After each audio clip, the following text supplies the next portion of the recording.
Hello, I'm Jeff Myers, and welcome to Elgin Today. On this edition, First Elgin Public Services Director Greg Rokos told us how the city of Elgin is preparing for the winter season, and when winter arrived before its calendar date, we saw the work of a very efficient public services department. A very historic day for the Elgin Fire Department as Chief John Fahey and the department promote 4 current firefighters and swear in 2 brand new firemen in a ceremony at the center of Elgin and the Heritage Ballroom. Wednesday, November 11th was Veterans Day at Veterans Memorial Park in Elgin, and the featured speaker, Jerry Turnquist, will give us a history of how Elgin has remembered its veterans over the years. Very informative Mayor David Kaptain segment as we learn from Waste Management's Lisa Disbro just how to properly recycle our bottles, cans, paper, and cardboard. And you might be surprised on what is not recyclable as well. And Patty Harkin, president of the Northeast Neighborhood Association, will tell us about the Homes for the Holidays house tour that takes place the first weekend in December. We'll have these stories and more on this edition of Elgin Today. Remember that big snowstorm of February 2011? About 11 inches of snow in Elgin. Well, it's winter time again, and we must be prepared as we were then. So we went to see Elgin Public Services Director Greg Rokos to find out about winter preparedness for the 2015-16 season. We're getting ready because we have all our salt in, and so we have both liquid salt and rock salt.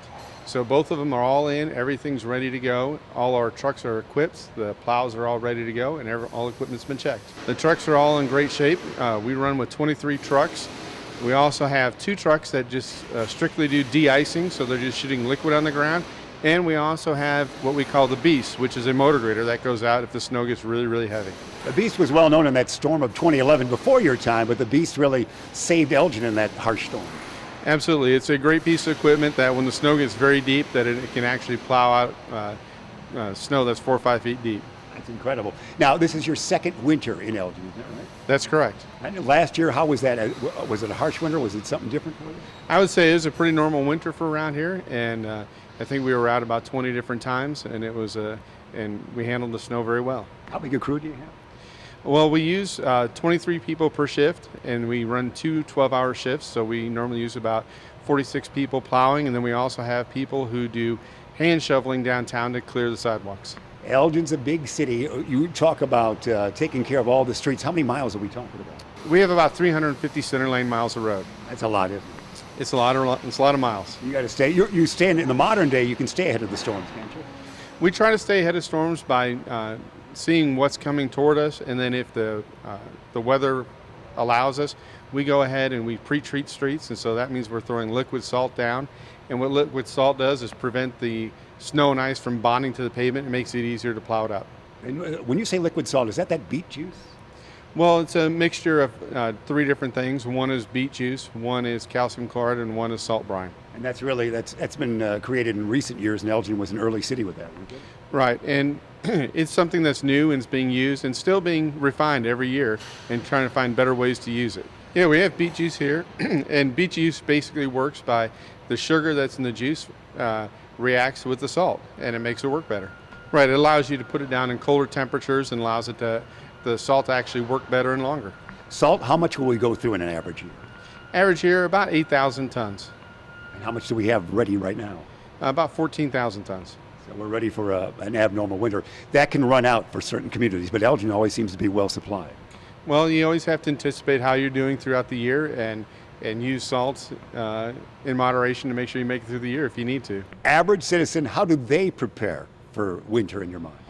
They need to make sure that their cars are ready to go through the snow, to make sure that in case they get stuck, they have a thing like a blanket, a candle, and some food in their car, just in case they get stuck in the winter snow. An update. As our talk with Greg came early in November, winter arrived early in November, as on Friday night, November 20th, and Saturday, November 21st, we had a huge storm. The snow was beautiful, yet tough on the trees and the power lines. But it looked like, as we looked at the roadways of Elgin, that Greg's crew passed that test on what might have been, probably was, the worst November storm in recorded Elgin history. From the weather, we travel to a ceremony and information from the Elgin Fire Department at the Hemmons Cultural Center. And what a day in ceremony it was on Monday, November 9th, as Elgin Fire Chief John Fahey tells us what's happening. It was a fantastic day for the fire department and for the city. We had 4 promotions and 2 appointments. So the fire department's changing, it's growing, and we're pretty excited about it. Talk about your new assistant chief. My new assistant chief is Brian McMahon, a 26-year veteran of the fire department. Phenomenal relationship with our medical partners in the community. He's responsible for the licensing of all our paramedics, all our emergency medical equipment, and that's 75% of what we do these days. It's not fighting fires, but it's emergency medical services. So he's going to be a great addition to the executive staff.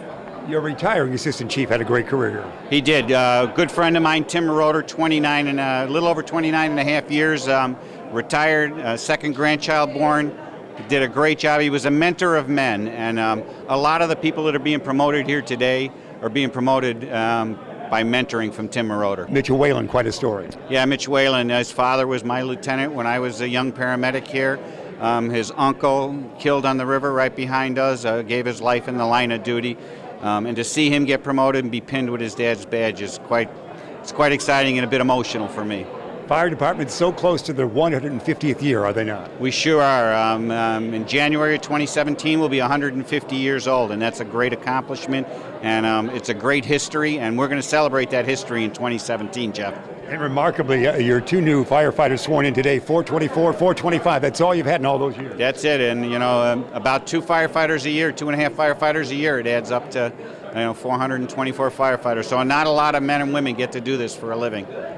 It's a true honor. We spoke with new Assistant Fire Chief Brian McMahon after the ceremony. Oh, it's so exciting. It's an incredible day in the history of the Elgin Fire Department, with all of the promotions and the new hires. It's just wonderful. The retiring Assistant Chief, he was very helpful in your career, I would imagine. Assistant Chief Moroder was a great friend and a mentor, and you couldn't ask for a more genuine person to have his arm around you and guide you to where I'm at today. Fireman Mitch Whalen had these thoughts. It really is an honor to be promoted to the rank of lieutenant. It's been a dream of mine since I was a child just to be a firefighter, and to be able to be a lieutenant is, it's a proud day for me and my family. And you had lots of family members here? Yeah. Mom still lives in Elgin? Yeah, Mom lives in Elgin on the west side. My father, who was a retired Elgin firefighter, he couldn't make it today, but we had plenty of other family, kids and aunts and uncles, and yeah, we had a good showing. You told a wonderful story, the 1991 movie, I believe it is, Backdraft, filmed in Chicago. Dad took you to see that as a young boy, is that right? That's correct. I was about 10 years old when he took me to see that. Him being a firefighter, he wanted to go see it, and he wanted to show his son what firefighters did. And I'll tell you what, it really did change my life. That was the day when he took me to see that movie that I decided I wanted to be just like Dad, and I wanted to be a firefighter as well. Great story. And Chief Fahey also had additional good information about the Elgin Fire Department for us. We just recently, last year, myself and Chief Schmidt and Chief Moroder met with the ISO organization, Insurance Service Organization, to reevaluate our ability to fight fire in the city of Elgin, and we moved our rating for the first time in our history to a 2. There's only 900 fire departments in the United States that have that, which is less than 2% of the fire departments in the United States have an ISO 2 rating. It helps lower insurance values, and it also validates the work that we do it in a professional manner and in a manner that's going to save people's money and lives. So it helps citizens and businesses in Elgin, doesn't it? Oh, absolutely. And when you get somewhere as low as a 2, it helps big business on their commercial insurance quite a bit. Not as much on residential from a 3 to a 2, but there is a savings. I think I was at Kiwanis a week ago, and a gentleman told me he got a $28 discount on his homeowner's insurance policy. Something's always good. Something's better than nothing, absolutely. It's Wednesday, November 11th, in Elgin's Veterans Day ceremony, held for the 8th consecutive year at Veterans Memorial Park, just north of the Gail Borden Library. Featured speaker is Jerry Turnquist, Elgin historian, newspaper columnist, and president of the Elgin Patriotic Memorial Association. His topic on this day, the history of Veterans Day in Elgin. He spoke to us after the event. Veterans Day has been a long-standing tradition in Elgin. It always occurs on November 11th, 11th hour, the 11th day of the 11th month. That is when World War I ended. The people that fought in World War I thought they were fighting in the war to end all wars. They thought we had achieved a lasting peace, but as we know, that wasn't the case. Veterans Day, for many years at the beginning, would honor those people, those World War I veterans, and 1954 was made Veterans Day to honor all veterans, and that's what the day is today. You know, as a lifelong teacher, in fact, I noted this in my talk, I really think, people say students today, young people don't understand what this day is all about. Well, I say, you know, that's up to teachers and everybody to do something about that. Don't be shy. Encourage people, veterans to tell their stories. Some would have a hard time with that, and those that feel comfortable can speak. Many people this day, we know why this is special. Don't hesitate to share with young people why you're here, what this day is, and help them understand what the day is about as well. I was a person who had veterans around me all the time and all my family. My father was a World War II veteran, but even though I think the census of Elgin shows over 4,000 veterans in our community, some people don't have an association with veterans. So we need to reach out to help those people understand what we're here, what Veterans Day is all about, and really just as importantly, what veterans have done, how they've served our community, how they serve our world, and protect our freedoms today. And speaking of the youth, the Elgin High School Band, under the direction of Robert Sanchez, was proud to perform and show their colors for Veterans Day 2015 in Elgin. It's time for our segment with Mayor David Kaptain. And Mayor, as we always say, you've outdone yourself. This time you have. Morning, Jeff. We're out at the Waste Management Transfer Station. We have a beautiful young lady with us today. Lisa's the spokesperson for Waste Management. And we're going to talk about recycling and changes in that business and talk about how that affects the city budget a little bit. So, Lisa, tell us about the Waste Transfer Station here. And your title is, Lisa? I'm spokesperson for Waste Management of Illinois. Welcome, Mr. Mayor and the City of Elgin. This facility that we're standing in here today is our transfer station, which is where the trash or your recyclables come to. We dump them on the floor here, and then they're reloaded into semis, and they're delivered either to the landfill or your recyclables go to our recycling facility. Our Elgin transfer station is kind of a special facility, as it's a LEED Gold certified facility. It was one of the first in the country as a transfer station to receive that recognition. And your roof is incredible. Our roof is incredible. Half of it is green, which matches the color that we like to think about at Waste Management. So it's a vegetative roof.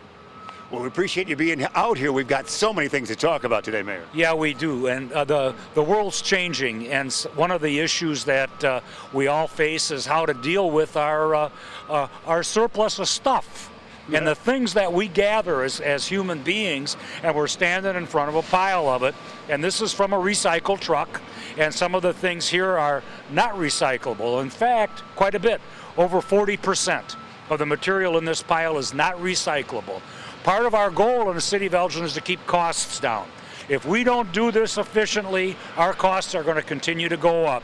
And the recycled material that we collected 5 and 10 years ago, much of it now is not recyclable anymore. Lisa's a better person to talk about that than I am, but most of this stuff does not stay in the United States. It leaves our shores. Wow. So give us some examples, my dear. Absolutely. Waste Management, as part of our partnership with the City of Elgin, has launched our Recycle Often, Recycle Right campaign, which is basically to help educate the consumers and the residents about what goes into their recycling cart. There's a lot of confusion out there today, and a lot of folks believe, well, we'll just throw it in our recycling cart and they'll sort it out at the recycling facility. And what I would like to say today is that if in doubt, leave it out.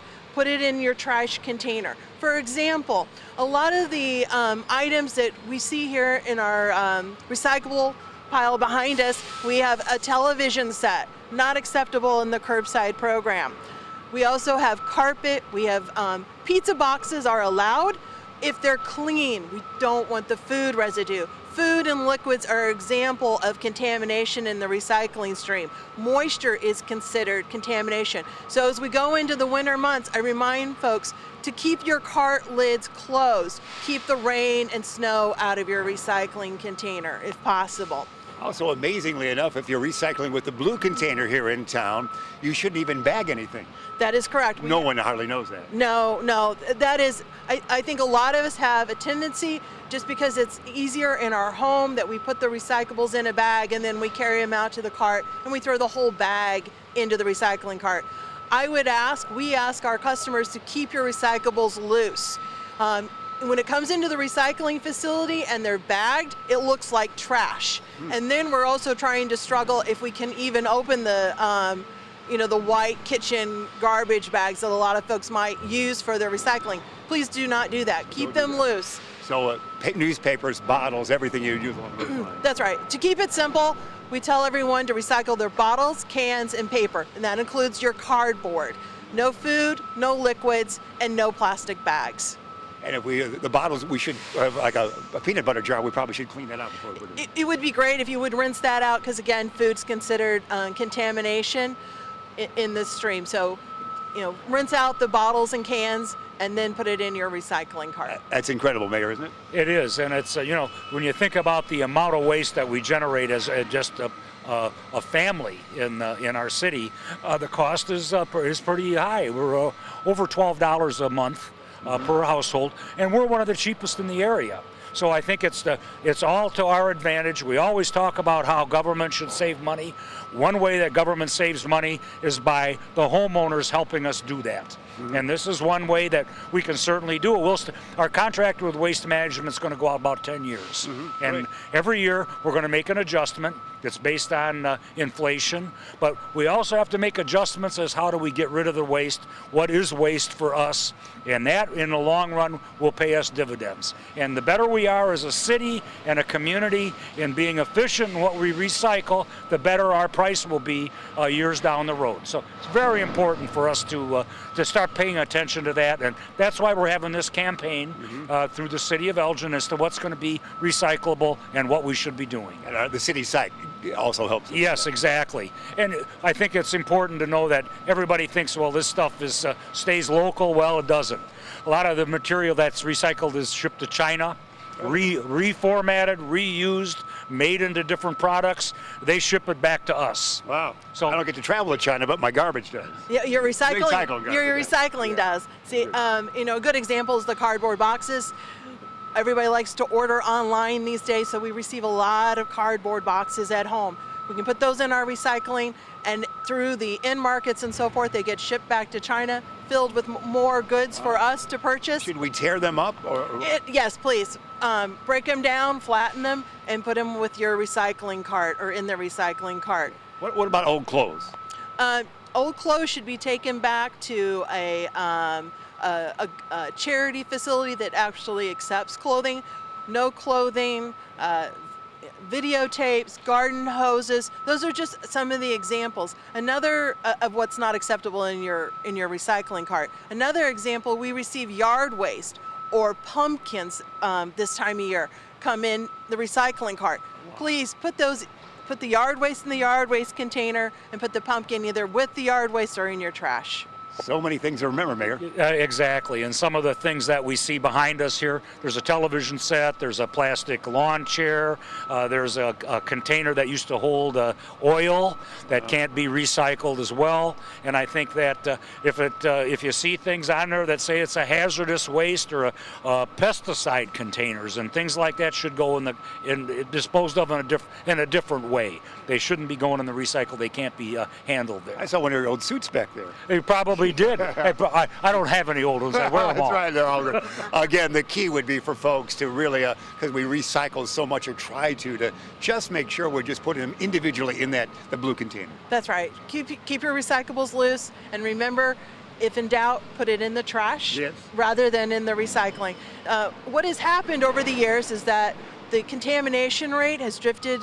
We're seeing over 26% of people will put things in their cart that they believe is recyclable. An example of that is some of the plastics and some of the material made out of plastics that they think, well, I'll just go ahead and put it into my recycling. That's why, as Waste Management, we've boiled this message down to just a very simple message of all your bottles, cans, and papers go in your recycling cart. No food and no liquids. In that, if you look at this pile behind us, you're going to see a lot of food waste,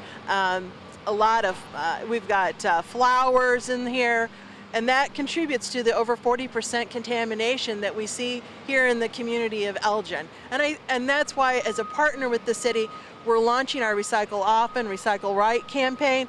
You'll start to see us, Waste Management, providing more education to the residents, providing tags on the cart saying, hey, you did a great job, or here's a reminder of what goes into the carts. Wow. We're down to 20 seconds, Mayor. Yep, and Jeff, it's just a matter of us doing the. People want to do the right thing, and now we're going to re-educate people to do the right thing. Jeff, we'll look forward to seeing you next month. Didn't you and tell? we'll have someplace exciting to go again next month. You told Lisa that you're going to work all day today here. I am. I got my gloves and I got my Put 'em on a uniform truck. I'm ready to go. Sport Mayor- coat and ready. He's all ready to go, and we really appreciate you taking time out of your schedule today to come visit us here at Waste Management. Thanks, Lisa. Thanks, Mayor. Take care, Jeff. Mayor's got his hands in garbage. We got to get out of here. It's very educational, no question about that. So thanks for being with us. That's our segment with Lisa and Mayor David Kaptain. Next, we will talk with these two ladies, both on the committee for the January Martin Luther King Jr. celebration. It's now a 3-day event, and it begins with the traditional breakfast. In 2016, the City of Elgin is very happy to announce that we will be hosting our annual prayer breakfast, which will occur on January 16th, 8:30 a.m. at the Elgin Community College Business Conference Center. Our keynote speaker that day will be Dr. Joyce Fountain, and she'll be talking on our theme, which is promoting liberty, justice, and freedom for all every day. Sunday, January 17th, we'll be presenting our public program over at the Hemmons Cultural Arts Center at 4 o'clock, and at that time, we will be presenting the Arts and Essay and Video Tribute to Dr. King contest, as well as announcing our scholarship recipients. In addition, we'll be hosting a community choir and multicultural dance troupe. We're doing recruiting now for both the choir and for the dance troupe, so if anyone is interested in participating in that, I ask you to go to our page on Facebook. I have been involved with this for 8 years, and the City of Elgin has been hosting these public events for 31 years, which I think is just remarkable. And on Monday, January 18th, along with a food drive chaired by Joe Wars, there will be a Youth Day of Service at the center of Elgin as we learn more about this. So this day was added 5 years ago to all of the other wonderful things that the City of Elgin has done in celebration of Dr. Martin Luther King Jr. And the idea stemmed from a national movement to celebrate Monday, actual Martin Luther King Jr. Day, as a day of service. And the phrase is that it should be a day on for service, not a day off. Students have the day off from school, and certain people have the day off from work. And so the idea is to use that day to serve others in your community instead of taking the day off to relax. So in that effort, in that vein, we started Martin Luther King Jr. Day of Service for young people. And what it has evolved into, because January is a cold month, is a time for young people to come together and talk about issues related to Dr. King, such as nonviolence. What does it mean to communicate with people who are different than you? What are some practical skills and leadership skills that they should be gaining in their early age in order to be peacemakers in their community. So we will be doing workshops with them that morning. A busy day and weekend it will be. More information will become available as the date gets closer on the Facebook site and also on the cityofelgin.org site. Once again, as part of Window Wonderland this year on Saturday, December 5th, the Elgin Police Facility will hold its annual open house. Lots of events for kids, tours, tables of information, and offices relating to the community. It's a lot of fun from 12 to 5 once again at the Elgin Police Facility. And of course, at 5 o'clock, it's time for the traditional lighting of the holiday tree taking place at Civic Center Plaza. There's plenty of fun, free skating, weather permitting. Also, the Salvation Army will have hot chocolate for everyone. It's the lighting of the holiday tree just after 5 o'clock on Saturday the 5th. And there's more. Also on Saturday, December 5th from 12 to 5 p.m., a holiday house tour returns to a great Elgin Northeast neighborhood. We've been waiting for a long time to be able to do this again, and there's been a lot of demand. People are very, very interested in the Nina House Tour.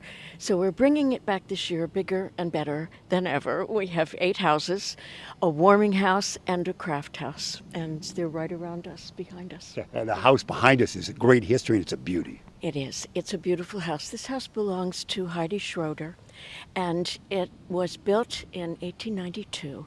It's just a gorgeous house, and you can see the turret and the wonderful wraparound porch and the shingling on the second story, which is so beautifully shaped.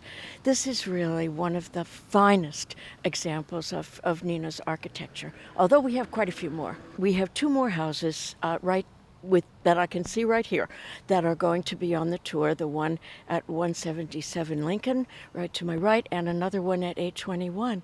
So the tour is largely centered in the middle blocks of Prospect, Spring, Douglas, and Brook, so that people who come can easily walk the tour, but there's also lots of parking. 320 North Spring, which is a few blocks south of us here, is another very, very beautiful and older home. It was built in, I think, the 1860s. Couldn't swear to that. Maybe the 70s.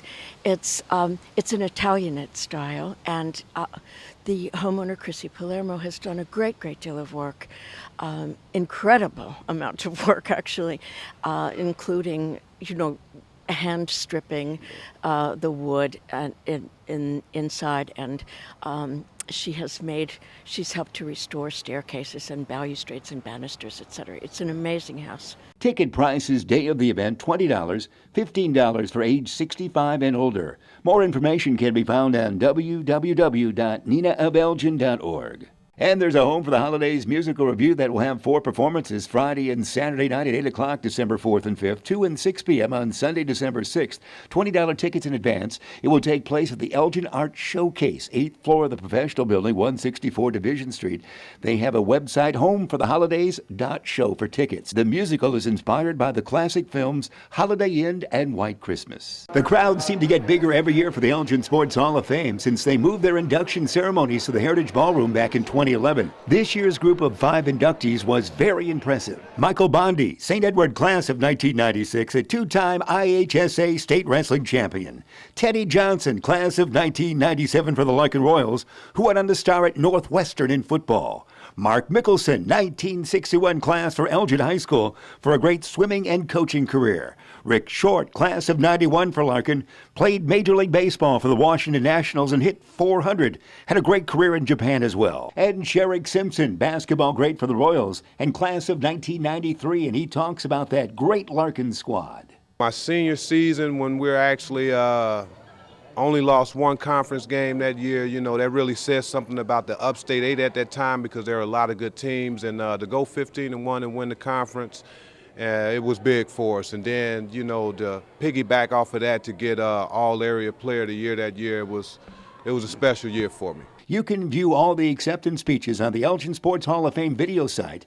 as the Wall of Fame, of course, is located right at the center of Elgin. This night took place on Saturday, November 7th. And an additional information note, the Community Crisis Center is accepting items for the winter season: coats, gloves, and mittens, hats, scarves, boots, snow pants for men, women, and children. You can take them to any of the Elgin fire stations. You can find location at cityofelgin.org/fire stations, or you can take them to the Community Crisis Center, their location 37 South Geneva Street. You can learn more about the information you saw here on Elgin Today, or about city services, programs, and events by going to the Elgin website at www.cityofelgin.org. And now the City of Elgin has a 311 contact center. Elgin 311. Call, click, connect by calling 311, the city's information and request resource. For everyone here at Elgin Today, I'm Jeff Myers. We'll see you next time.